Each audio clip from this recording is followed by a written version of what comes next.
Welcome to Stuff You Missed in History Class, a production of iHeartRadio.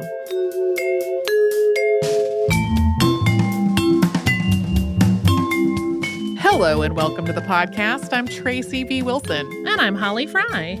Over the years, we've talked about various influences on Christmas as a holiday, particularly in the U.S. and the U.K. So we've talked about Charles Dickens' A Christmas Carol, the poem A Visit from St. Nicholas, Rudolph the Red-Nosed Reindeer, Joel Roberts' Poinsett, namesake of the poinsettia, NORAD's tradition of tracking Santa's progress on Christmas Eve, and then most recently our episode on how the Nutcracker Ballet became a Christmas-time staple. Another Christmas influence might come to mind more in connection with Halloween because it's Washington Irving, author of The Legend of Sleepy Hollow, which became part of Disney's The Adventures of Ichabod and Mr. Toad in 1949 and absolutely, truly terrified me when I was a child. We will talk about Irving's work and his Christmas influence today, including his influence of Charles Dickens. Washington Irving did most of his Christmas-related writing pretty early in his career, but we're going to save the most detailed discussion of it for the last third of the episode after our second sponsor break. Also, if you listen to this show with anybody who's going to be just truly eagerly awaiting Santa Claus on Christmas Eve, that part of the episode might be something to just save for later. Like maybe listen to it yourself first before foisting it on any young ears. Sounds like a great plan always. Washington Irving was born on April 3rd, 1783 in New York City. That is the same year that the Treaty of Paris formally ended the Revolutionary War, so he was growing up as the United States was establishing itself as an independent nation. Washington Irving was named after George Washington, and he also attended George Washington's inauguration in New York City just after he turned 6. Irving was the youngest of William and Sarah Irving's 11 children, 9 of whom survived to adulthood. Both of them had immigrated to North America. Sarah had come from Cornwall, England, and William from the Orkney Islands, Scotland. William was a church deacon, as well as being a hardware dealer and a merchant. In 1798, when he was 14, Washington's parents sent him to Tarrytown on the Hudson River, not far from Sleepy Hollow, to try to protect him from a devastating outbreak of yellow fever in New York City. He fell in love with the area, wandering around and exploring and learning the folklore and heritage of its residents, many of whom were Dutch immigrants and their descendants. The young Washington Irving seems to have been really doted on as the baby of the family. His father insisted that all of his younger brothers go to college, but Washington was described as kind of a dreamer and lax when it came to his studies. So rather than attending college like his brothers, he started a law apprenticeship at the age of 15. First, he was at the law office of Henry Masterson, and then with former New York Attorney General Josiah Ogden Hoffman.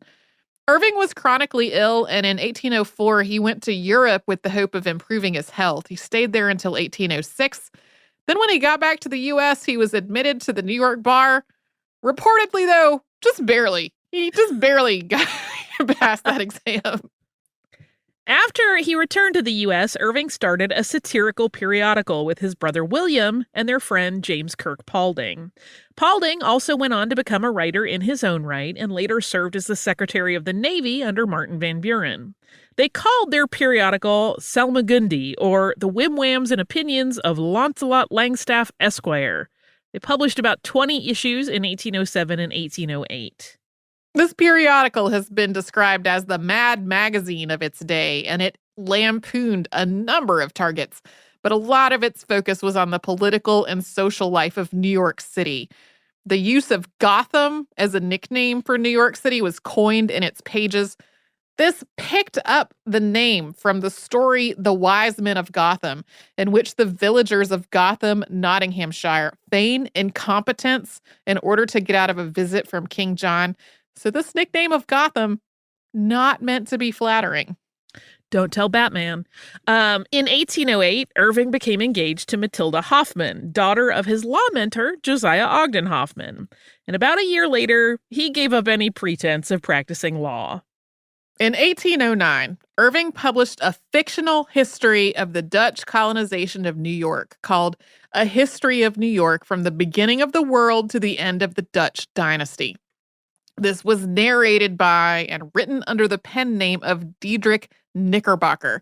That's one of many pseudonyms that Irving used for different purposes during his career, and one of the many names that he also seems to have picked up from somebody that he knew. Thanks to this book, Knickerbocker became a nickname for New Yorkers of Dutch ancestry, and then a nickname for New Yorkers more generally. The New York Knicks, if you're not aware, is short for the Knickerbockers. Knickerbockers are also baggy trousers that usually stop just below the knee and are gathered and fastened there with a button or a buckle. This seems to trace back to Irving's work as well, and to illustrations in the book that featured Dutchmen in baggy knee breeches. A History of New York was another satire. It parodied Samuel L. Mitchell's The Picture of New York, or The Traveler's Guide Through the Commercial Metropolis of the United States. But while it was fictional and comedic, it still drew from real people and places that Irving had known while living in New York's Hudson Valley. Irving led up to the publication of this book with something of a PR hoax. He posted a series of notices about a missing historian named Diedrich Knickerbocker, establishing the name and reputation of this fictitious person before the book hit the stands. The same year that A History of New York was published, Irving's fiancée Matilda died of tuberculosis. That happened on April 26, 1809. And she really seems to have been the love of his life, and Irving's writing about her is full of loss. He later wrote in his journal, quote, "She died in the flower of her youth and of mine, but she has lived for me ever since in all womankind. I see her in their eyes, and it is the remembrance of her that has given a tender interest in my eyes to everything that bears the name of woman." At another point, he wrote, quote, "For years I could not talk on the subject of this hopeless regret. I could not even mention her name, but her image was continually before me, and I dreamt of her incessantly." It doesn't seem like Irving wrote a lot over the next few years. He moved to Washington, D.C. in 1811 to work as a lobbyist, protecting the interests of his family's merchant business. During the War of 1812, after Britain invaded Washington, D.C. and set fire to the Capitol and the White House and other major buildings, Irving enlisted in the Army. He served as an aide-de-camp to Governor Daniel Tompkins until the war ended in February of 1815. After the war was over, Irving went back to Europe. His family had an import-export business called P&E Irving. The war had been really hard on most of these types of businesses, but Irving's brothers had also made a series of missteps in their efforts to recover after the war was over. Irving went to London to try to help them save the business, something he really felt was just hopeless from the start. In the end, he was right. The business could not be saved, and bankruptcy proceedings started in 1818. Washington Irving had been something of a silent partner in this business. He had been earning an income from it without being expected to really do any work. But this bankruptcy meant that income was gone. Poet and novelist Sir Walter Scott, who had become one of Irving's friends and colleagues, encouraged him to try to make a living as a writer. And we will talk more about that after a sponsor break.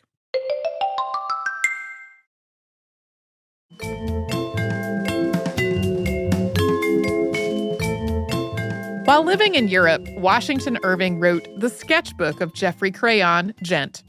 This was largely a series of sketches of English life based on what he had experienced while living there, and it also contained 3 short stories: Rip Van Winkle, The Legend of Sleepy Hollow, and Spectre Bridegroom.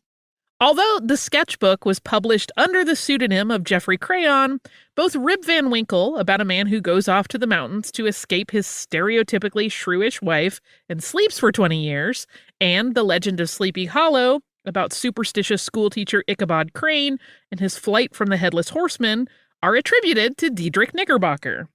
The 2 stories are set in Dutch communities in New York, but both are rooted in German folklore. The sketchbook also contained 5 essays about Christmas in England, and we'll talk a little bit more about that later. Although many of the other pieces describe Irving's experiences in England, 2 of them are focused on indigenous communities in North America. They're Traits of Indian Character and Philip of Pokanoket. The first is a general discussion of North America's indigenous peoples, especially in New England. And the second is a narrative of King Philip's War, which took place in the 1670s and which we've covered on the show before. In terms of Irving's racial attitudes, both of these writings are just a tangle. Traits of Indian character, for example, starts off by saying that, quote, "It has been the lot of the unfortunate aborigines of America in the early periods of colonization to be doubly wronged by the white men. They have been dispossessed of their hereditary possessions by mercenary and frequently wanton warfare, and their characters have been traduced by bigoted and interested writers. The colonists often treated them like beasts of the forest, and the author has endeavored to justify him in his outrages. The former found it easier to exterminate than to civilize, the latter to vilify than to discriminate.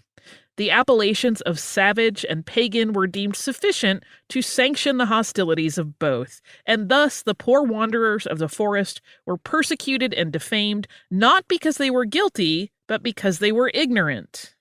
Irving's criticisms of Europeans' treatment of indigenous people in North America, particularly during the colonial period, are very pointed and often perceptive and astute. But then threaded through that are racist language and stereotypes, both reflecting the language that was commonly used at the time and reflecting Irving's own paternalistic attitudes.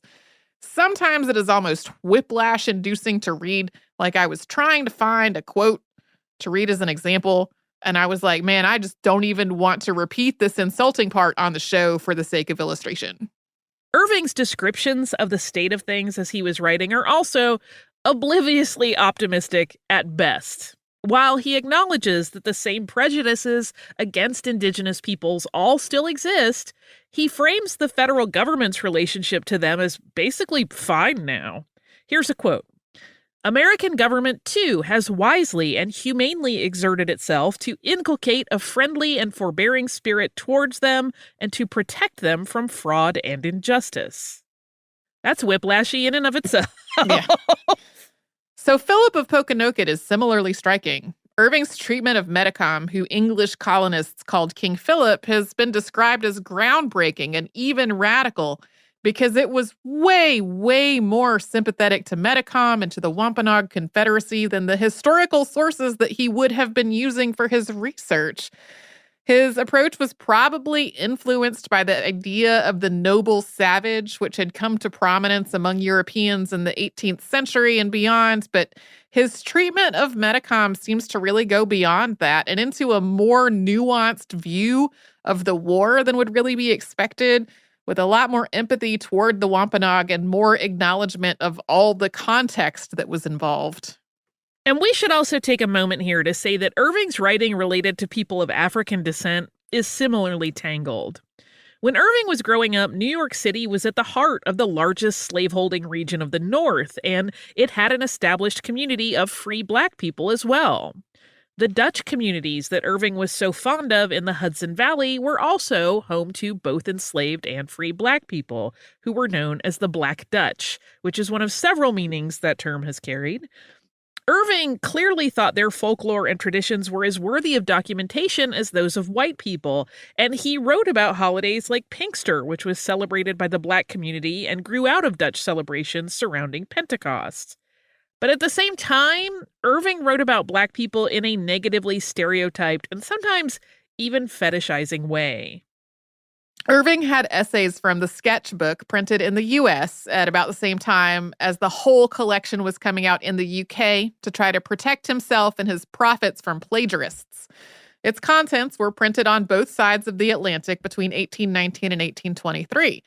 Was generally well received, especially the short stories, with later critics describing Irving as the first American short story writer. It also sold well enough that he was able to support himself.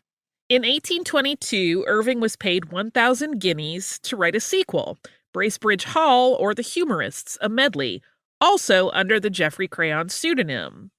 Then Tales of a Traveler followed in 1824. Tales of a Traveler contains another story attributed to Knickerbocker, and that is The Devil and Tom Walker. Critics mostly panned Tales of a Traveler, and Irving seems to have stopped writing for a while. He remained in Europe, though, and Alexander Hill Everett, the U.S. minister to Spain, invited him to Madrid. Spain had just released archival documents on its colonization of the Americas, and Everett wanted Irving to translate them for American use. Irving may have started out following that instruction, but soon he was using these documents not to translate them, but to do research on his own work. The result was A History of the Life and Voyages of Christopher Columbus, which was published in 1828. This was a fictionalized biography of Columbus, sometimes described as a romantic biography. This work is extremely favorable in its embellished treatment of Columbus, making him almost a mythic figure.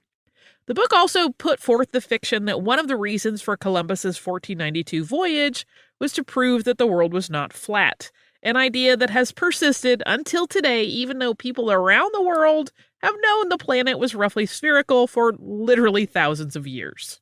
Other work related to Spain followed the Columbus biography, including a chronicle of the conquest of Granada from the manuscripts of Fray Antonio Agapita, that being yet another pseudonym. This work is described as having a, quote, comically biased narrator. Irving had to leave Spain in 1829 after he was appointed secretary to the American legation in London. He worked at the American Embassy in London until 1832 and then finally returned to the United States. Irving had become famous while he was away, and he returned to find that New York City had grown tremendously in his absence. In the fall of 1832, Irving joined Henry Leavitt Ellsworth on an expedition to what's now Missouri, Oklahoma, and Arkansas. President Andrew Jackson had tasked Ellsworth with inspecting land that was going to be used for the forced relocation of indigenous peoples under the Indian Removal Act of 1830. This relocation later became known as the Trail of Tears, and it forced tens of thousands of indigenous people to leave their homes and move west, including citizens of the Choctaw, Chickasaw, Seminole, Creek, and Cherokee nations, among others. Irving was invited to accompany this expedition, and he saw it as, quote, an opportunity of seeing the remnants of those great Indian tribes, which are now about to disappear as independent nations, or to be amalgamated under some new form of government. While on this expedition, Irving visited Sauk leader Black Hawk, who at the time was imprisoned for his role in the Black Hawk War, which had taken place earlier in 1832. In a letter to a sister, Irving said of this meeting, quote, I find it extremely difficult, even when so near the seat of action, to get at the right story of these feuds between the white and the red man, and my sympathies go strongly with the latter.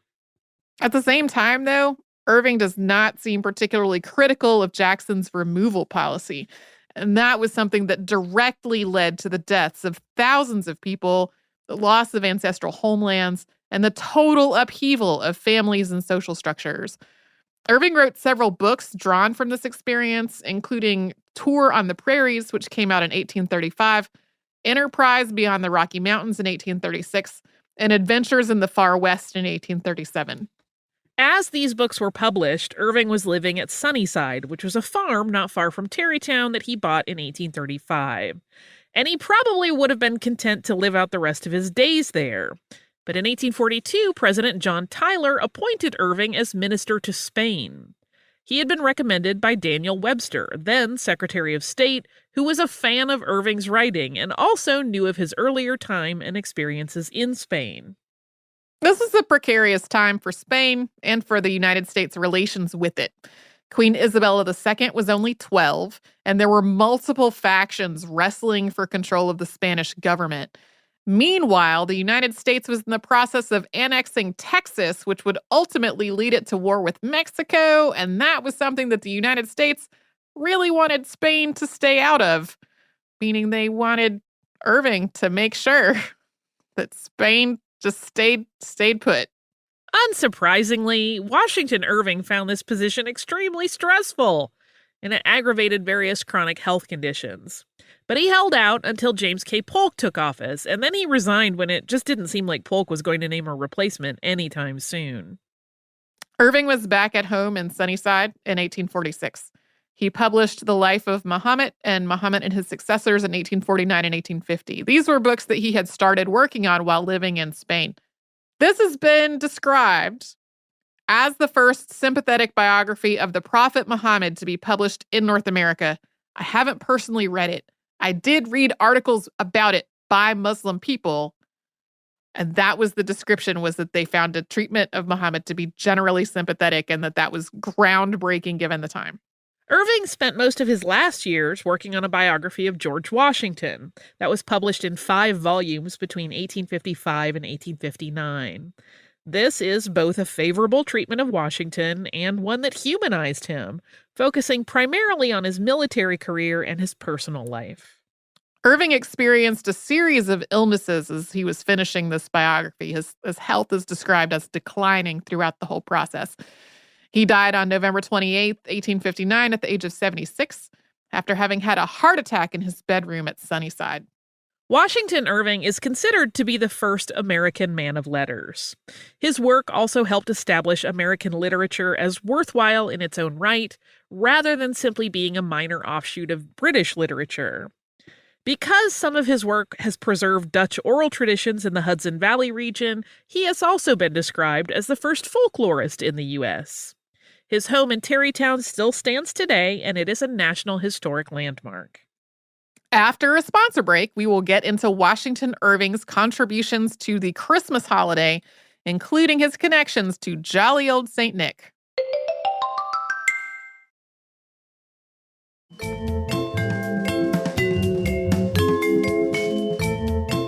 Especially around November and December, Christmas can seem so ubiquitous in the United States that it feels almost like it must have always been this way.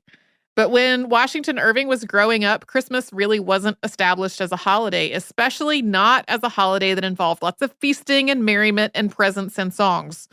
Puritans in New England outlawed Christmas in 1659, and that followed a series of laws that had been passed in England starting in the 1640s.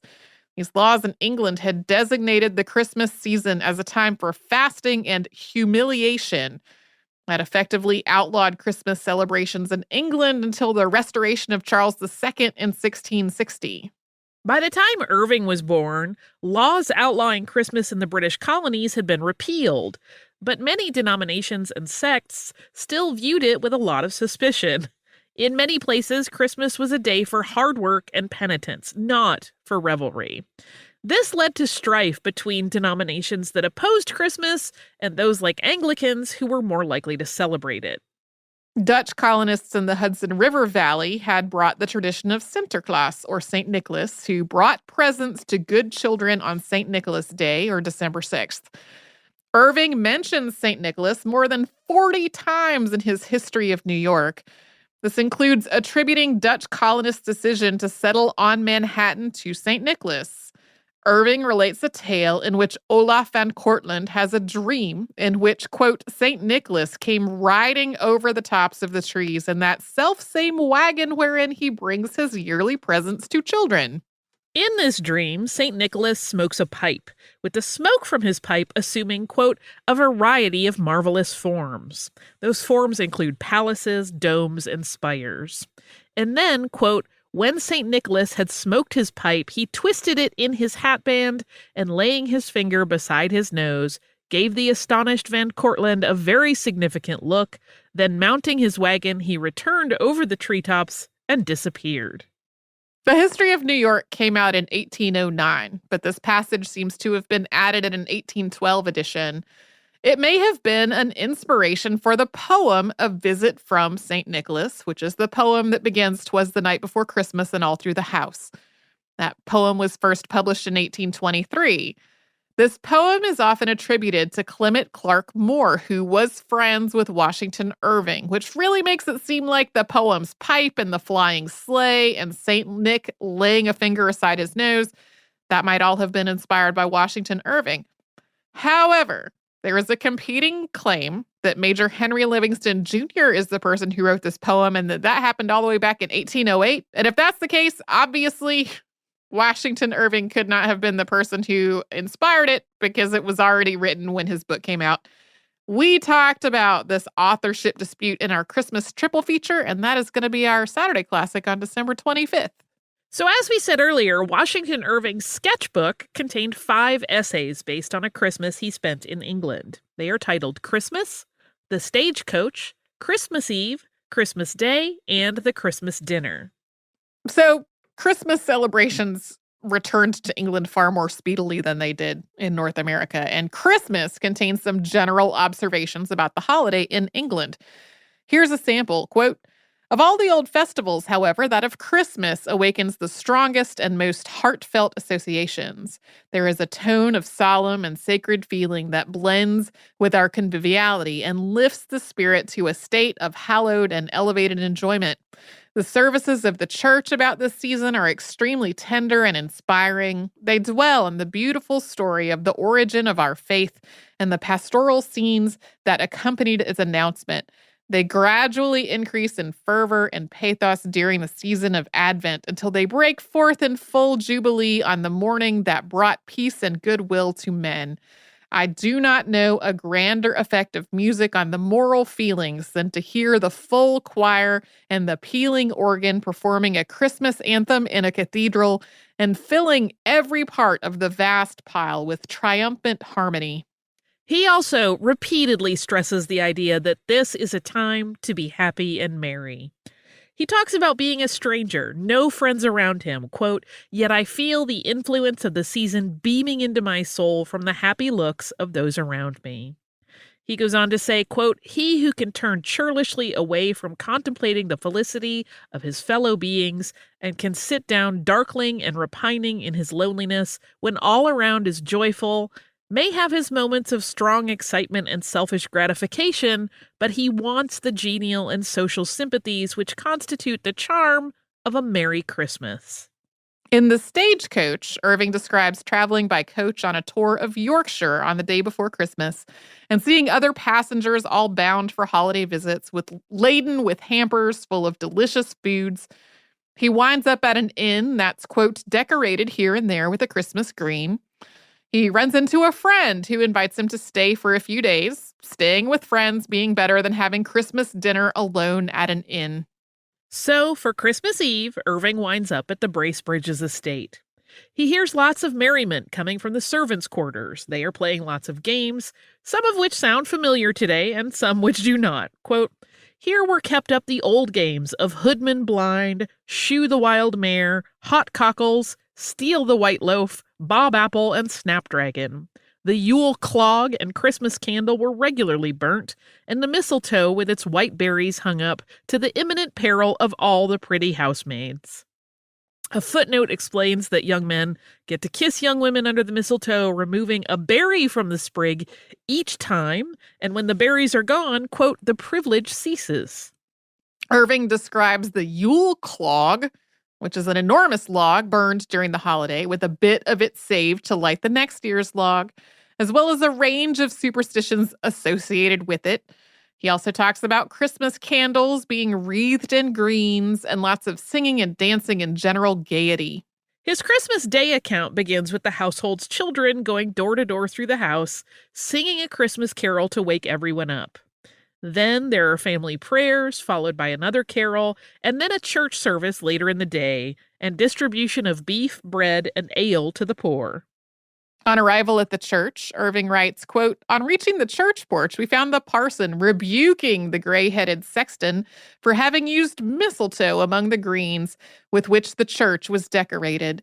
It was, he observed, an unholy plant, profaned by having been used by the Druids in their mystic ceremonies, and though it might be innocently employed in the festive ornamenting of halls and kitchens, yet it had been deemed by the fathers of the church as unhallowed and totally unfit for sacred purposes." In Christmas Dinner, Irving is at first perplexed when a pig's head is brought out on a platter, until his host explains that it's meant to represent a boar's head, something that had traditionally been served at Christmas in earlier years, including at the Oxford College that he had attended. The family's Christmas dinner also includes turkey, pheasant pie, and a wassail bowl. After dinner, the family gathers for the telling of Christmas ghost stories and a, quote, "Christmas mummery or masking." This has another footnote. Quote, maskings or mummeries were favorite sports at Christmas in old times, and the wardrobes at halls and manor houses were often laid under contribution to furnish dresses and fantastic disguisings. I strongly suspect Master Simon to have taken the idea of his from Ben Jonson's Mask of Christmas. To someone living in the US today, where Christmas can feel like a giant commercial juggernaut, none of this really sounds all that dramatic. More like a quaint, old-fashioned English Christmas. But again, the holiday really wasn't established in much of the US at that point. Irving's writing about it comes across as somewhat nostalgic, emphasizing that he thinks these kinds of traditions should be preserved. And as we said earlier, the sketchbook was really popular, so Irving's fond descriptions of this English holiday spread across his reading audience in the US. And it also had an impact on another writer whose work has been credited with influencing the way Christmas is thought about and celebrated, and that is Charles Dickens. Charles Dickens was kind of a Washington Irving superfan. The sketchbook was published when he was about 8, and he read it over and over.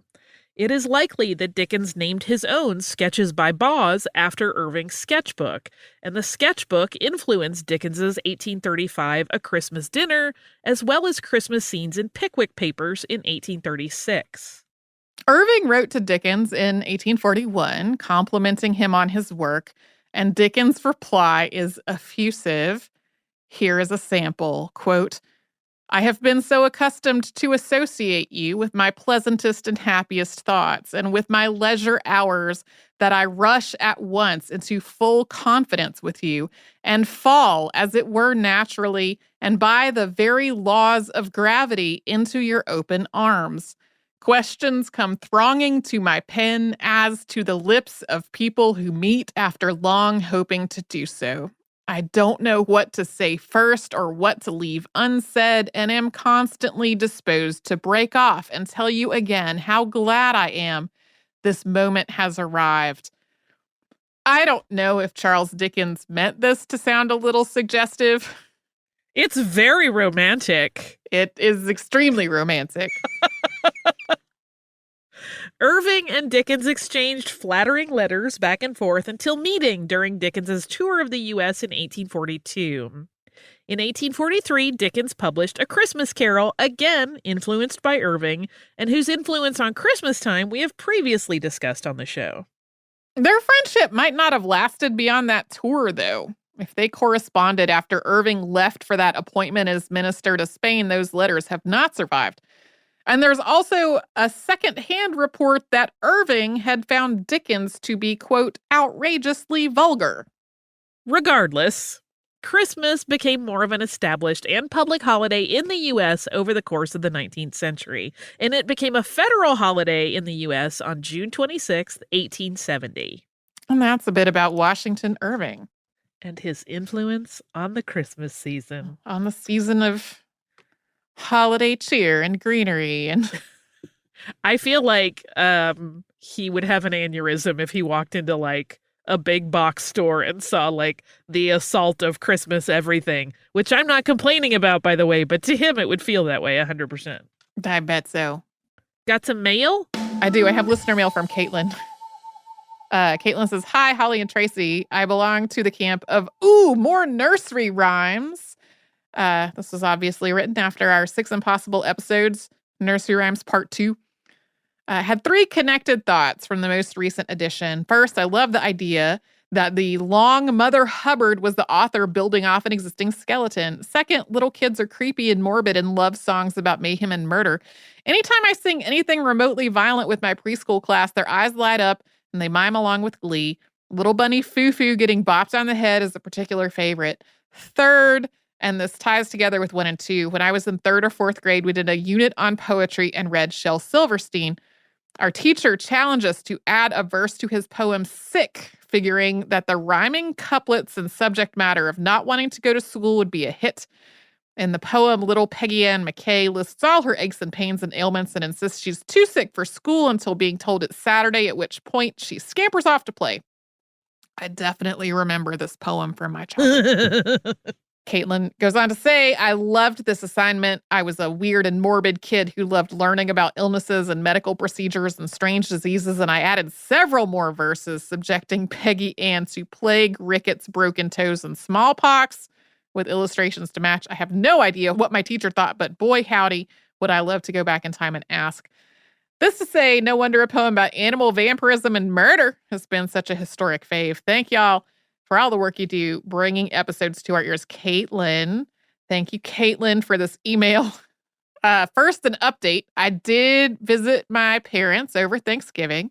Bum, bum, bum. I asked my mom if she remembered what this book was that had something that she read to me followed by Who Killed Cock Robin. She did not remember. And I did dig through some dusty spaces of their house, as well as some dusty spaces of my house where things have been transported from their house previously. I have not successfully found this Cock Robin book. However, after we recorded that episode and did QA on it, I started thinking about Grimm's fairy tales and how many of them are incredibly violent. And I was like, are people going to think I've never heard about Grimm's fairy tales? Are we going to get like a lot of Grimm's I have complete collections of Grimm's fairy tales, and I have the juniper tree t-shirt that I wear. That's a story that involves cannibalism.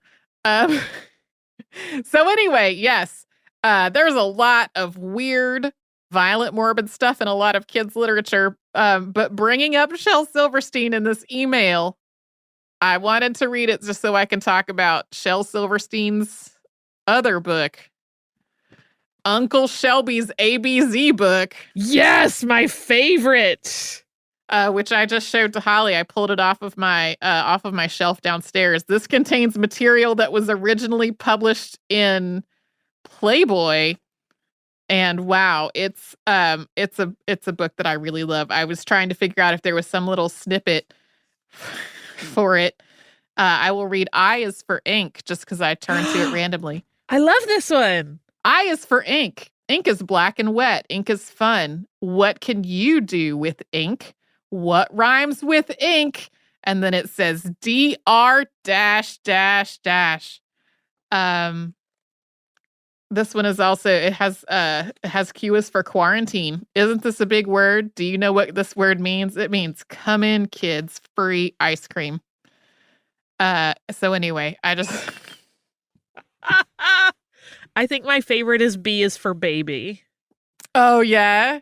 Where it's like, I'm gonna misquote it, but it's like the baby is pink, the baby is little, and mommy loves the baby more than she loves you. And yeah, it's so dark and wondrous. That's the gist of it.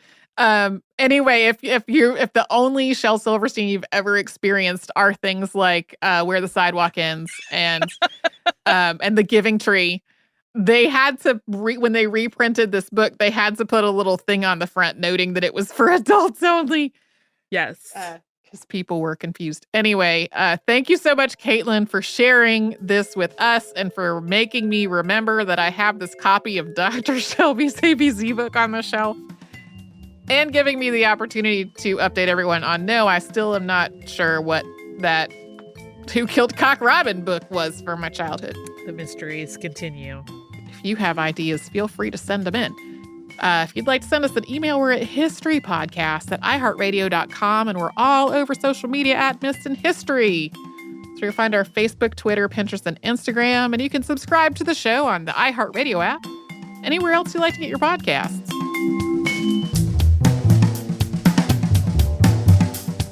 Stuff You Missed in History Class is a production of iHeartRadio. For more podcasts from iHeartRadio, visit the iHeartRadio app, Apple Podcasts, or wherever you listen to your favorite shows.